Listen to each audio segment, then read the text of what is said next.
اعوذ باللہ من الشیطان الرجیم بسم اللہ الرحمن الرحیم۔ جب بھی ہم دین اسلام کی بات کرتے ہیں تو امت کے تمام علماء، قرآن و سنت کے جاننے والے اس بات پر متفق ہیں کہ 4 بڑے دائرے ہیں جن کے حوالے سے دین اسلام ہماری رہنمائی کرتا ہے۔ سب سے پہلا دائرہ ایمانیات کا ہے، یعنی وہ چیزیں جن پر ایمان لانا اور جن کے بارے میں یقین کرنا اللہ کی طرف سے ہم پر لازم کیا گیا ہے، اور یہ پہلی بنیاد ہے دین اسلام کی، جس میں اللہ پر ایمان اور اللہ پر ایمان لانے کے بعد جو دوسری ایمان کی سب سے بڑی حیثیت اور کیفیت ہے وہ اس کے رسولوں پر ایمان ہے، کیونکہ اللہ رب العزت کی ذات اور ہستی ایسی ہستی ہے کہ جسے کوئی انسان نہ دیکھ سکتا ہے، نہ چھو سکتا ہے، نہ اس سے براہ راست بات کر سکتا ہے، نہ اس کی بات کو براہ راست سن سکتا ہے۔ تو اللہ اور اس کے بندے کے درمیان ایک وسیلہ اللہ رب العزت نے خود ہی ترتیب دیا، جس وسیلے کا پہلا حصہ جناب جبریل امین ہے۔ اللہ نے اپنے فرشتوں میں سے جبریل امین، جنہیں روح الامین بھی کہا جاتا ہے، ایک بلند مقام اور عظیم مرتبہ عطا کیا، اور ان کی ذمہ داری یہ ٹھہری کہ ہر دور میں آنے والے نبی اور رسول کو وہ اللہ کا پیغام پہنچاتے تھے، اور زمین پر چلنے پھرنے والا وہ انسان جسے اللہ نے اپنی مرضی سے منتخب کیا ہوتا ہے، جسے کبھی نبی کہا جاتا ہے اور کبھی رسول، تو جبریل امین اس نبی یا رسول تک اللہ کا پیغام پہنچاتے، اور وہ نبی اور رسول اللہ کے پیغام کو پھر اللہ کے بندوں تک پہنچانے کا فریضہ انجام دیتے۔ اس لیے اللہ رب العزت نے باقاعدہ اس کا ذکر تمام آسمانی کتابوں میں کیا۔ لقد جاءت رسل ربنا بالحق، ہمارے رب کے رسول بالکل حق کے ساتھ آ چکے ہیں۔ جناب آدم علیہ السلام سے اس کا سلسلہ شروع ہوا، اور جناب محمد مصطفیٰ صلی اللہ علیہ وسلم پر یہ سلسلہ ختم ہوا۔ اس لیے جب رسول اللہ صلی اللہ علیہ وسلم کی باری آئی تو اس سے پہلے آنے والے تمام انبیاء اور رسولوں کے بارے میں ایک بات طے کر دی گئی، اور یہ بات اللہ ہی کی طرف سے طے کی گئی تھی کہ جو بھی اس سے پہلے نبی اور رسول آئے وہ اپنی اپنی قوم کی طرف آئے تھے، اور ایک محدود زمانے کے لیے آئے تھے۔ ایک نبی کی تعلیمات کو جب لوگوں نے فراموش کر دیا یا اس میں تبدیلیاں پیدا کر دیں تو اللہ رب العزت نے ان تعلیمات کی تجدید کے لیے اور ان تعلیمات کو بہتر انداز میں دوبارہ زندہ کرنے کے لیے ایک اور نبی کو بھیج دیا۔ ہر نبی اپنے قوم کے لیے یا اپنے علاقے کے لیے یا ایک مخصوص زمانے کے لیے ہوا کرتا تھا، لیکن جب اللہ تعالیٰ کے اس بڑے منصوبے میں سے یہ فیصلہ کیا گیا کہ اب بس اس دنیا کا آخری حصہ آ چکا ہے اور اس کے بعد قیامت نے برپا ہونا ہے، تو قیامت کے برپا ہونے سے پہلے اللہ کی طرف سے ایک آخری نبی محمد صلی اللہ علیہ وسلم کا انتخاب کیا گیا، اور ان کے بارے میں خود اللہ رب العزت نے یہ بات فرمائی، قل یا ایھا الناس انی رسول اللہ الیکم جمیعا، اے لوگو میں تم سب کی طرف اللہ کا رسول بنا کے بھیجا گیا ہوں۔ یہ بذات خود جملہ بتا رہا ہے کہ اب محمد صلی اللہ علیہ وسلم کی شکل میں جو رسول آئے وہ کسی خاص قوم کی طرف، کسی خاص علاقے کی طرف، کسی خاص زمانے کے لیے نہیں تھے،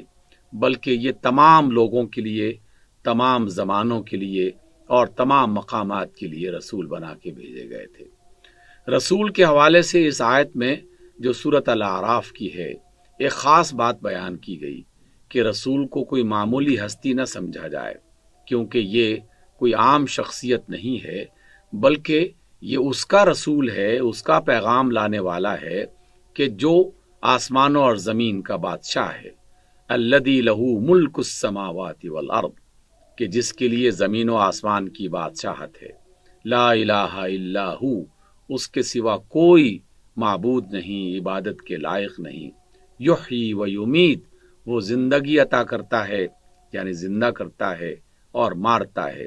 فآمنوا باللہ ورسولہ، تو اے لوگو اللہ پر ایمان لاؤ اور اس کے رسول پر ایمان لاؤ۔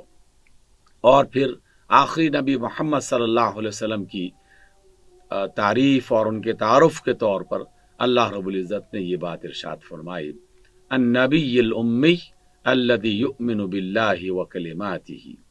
کہ اس رسول پر تم ایمان لے آؤ، یعنی اسے مان لو کہ وہ اللہ کے رسول ہیں، وہ اللہ کے جس کی بادشاہت آسمانوں اور زمین میں ہے، جو زندہ کرتا ہے اور موت دیتا ہے، اور یہ نبی امی ہیں، یعنی انہیں کسی شخص نے نہیں پڑھایا، کسی جن نے نہیں سکھایا، بلکہ اللہ کی طرف سے جو پیغام جناب جبریل امین لے کے آتے تھے بس وہی پیغام لوگوں تک پہنچانے والے تھے۔ اور یہ نبی سب سے پہلے خود اللہ پر ایمان لائے اور اللہ کی باتوں پر ایمان لائے، الذی یؤمن باللہ وکلماتہ واتبعوہ۔ اب یہ رسول صرف پیغامبر نہیں ہے کہ آپ اس کا پیغام سنیں نہ سنیں، مانیں نہ مانیں اور اس کی اطاعت کریں یا نہ کریں، بلکہ یہ رسول اس لیے آیا ہے تاکہ تم اس رسول کی بات کو سنو، اس پر غور کرو، اسے تسلیم کرو، اور پھر جس طریقے سے زندگی گزارنے کا یہ طریقہ بتائیں اس راستے پر تم چلو، اسی طریقے کو اپنا طریقہ بنا کے زندگی گزارنے کی کوشش کرو۔ اس اعتبار سے یہ رسول محض ایک پیغام لانے والا نہیں ہے، بلکہ لوگوں کے لیے ایک بہترین نمونہ بنا کے بھیجا گیا ہے۔ اللہ رب العزت نے اپنے نبی کے تعارف میں یہ بات بھی ارشاد فرمائی، یا ایھا النبی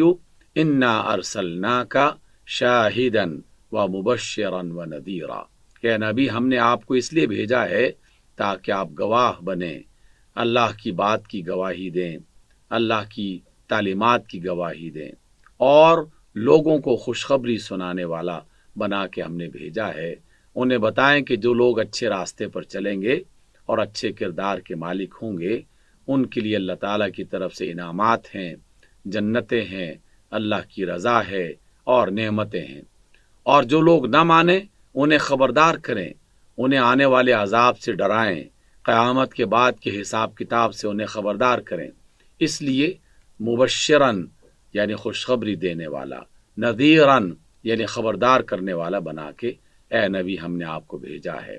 وداعیا الی اللہ، اور آپ کی یہ ذمہ داری بنتی ہے کہ آپ لوگوں کو اللہ کی طرف بلائیں، باذنہ، اس کے حکم سے، اس کی اجازت سے، اس کے امر سے۔ وسراجا منیرا، اور اے نبی ہم نے آپ کو ایک بڑا روشن چراغ بنایا ہے۔ روشن چراغ سورج کو کہا جائے گا سراج۔ عربی زبان میں چراغ کے لیے ایک لفظ استعمال کیا جاتا ہے مصباح، جو کہ عام چھوٹے موٹے چراغوں کے لیے استعمال کیا جا سکتا ہے، لیکن جب کوئی بہت زیادہ روشنی دینے والی چیز آ جائے تو اس کے لیے سراج کا لفظ استعمال کیا جاتا ہے۔ اس لیے ستاروں کے لیے اللہ تعالیٰ نے مصابیح کا لفظ استعمال کیا اور سورج کے لیے سراج کا لفظ استعمال کیا، اور جب سورج نکلتا ہے تو پھر تمام دیے خود بخود ماند پڑ جاتے ہیں، ان کی کوئی حیثیت باقی نہیں رہتی۔ تو جب محمد صلی اللہ علیہ وسلم کی صورت میں ایک سورج، ایک آفتاب نمودار ہوا اور طلوع ہوا تو ان کی روشنی کی موجودگی میں کسی اور روشنی کی اور کسی اور رہنمائی کی ضرورت نہیں ہے۔ اس لیے اللہ تعالیٰ نے اپنے نبی کے بارے میں یہ بات ارشاد فرمائی کہ وہ سراج منیر ہیں۔ جب وہ سراج منیر ہیں تو پھر اہل ایمان کو ایک اور بات بھی ساتھ ہی سمجھا دی کہ یہ صرف اللہ کے رسول نہیں ہیں،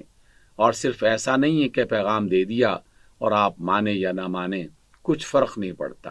یا پھر ویسے ہی مان تو لیں کہ ہاں ہم آپ کو اللہ کا رسول مانتے ہیں، لیکن ان کی اطاعت نہ کریں، ان کے راستے پر نہ چلیں